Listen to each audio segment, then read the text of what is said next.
Hi, my name is Logan Taylor. I'm a fourth-year senior at Flagler and I'm a psychology major. Religiously and spiritually, I typically identify as pagan.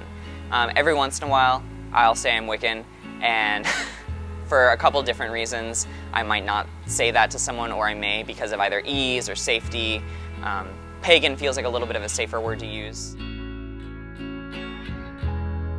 There's a lot of reactions. Most of the time, it's some combination of confusion and apprehension. People normally will kind of bounce back a little. That's like the physical characteristic that's really familiar, like, what is that? And people sometimes are legitimately scared because they don't know.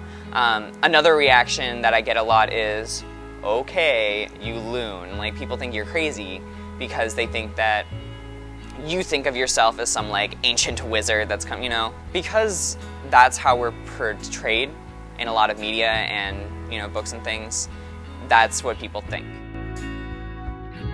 Animal sacrifice, biggest one.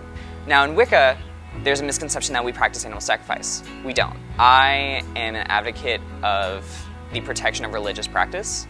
So for those religions that practice animal sacrifice, they're protected by the Supreme Court law, and it's also not something that you are doing often, maybe once a year, for large gatherings where the food is shared. But in Wicca, it doesn't happen whatsoever. After that, the next biggest misconception is an involvement of Satan. I do not practice Satanism. That is other people's path and tradition. That's a Judeo-Christian entity. That's not something that Wicca has any involvement in.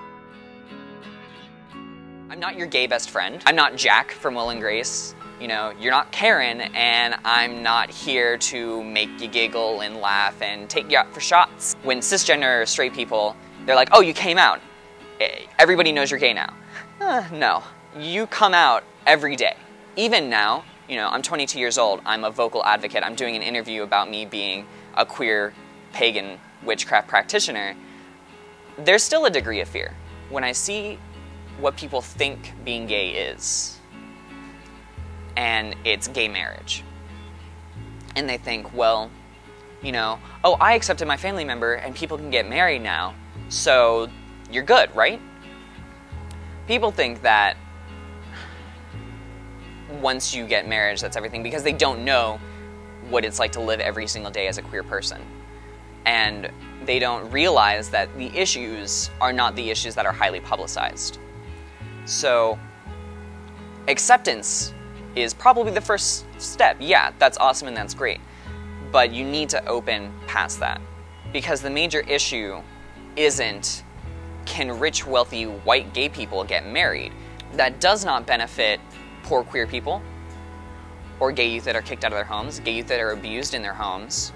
Trans people on any level are completely disenfranchised in the mainstream gay movement. Because that's what it's focused on. It's the gay rights movement. It's not queer rights where it should be. So I think the first step that Flagler can take in making its queer students feel more welcome, protected, heard, and valued as students is to listen to us. When we say, we feel threatened because X, Y, and Z, we're not just trying to get your attention. We're trying to tell you that something is legitimately wrong. But we need, at the very least, the bare minimum, an Office of Diversity that is wholeheartedly invested in the safety and the comfort of minority students. Then I think about the increase of how many times I've heard people roll down their window and think it's appropriate to call me a faggot, or call me and my boyfriend holding hands faggots.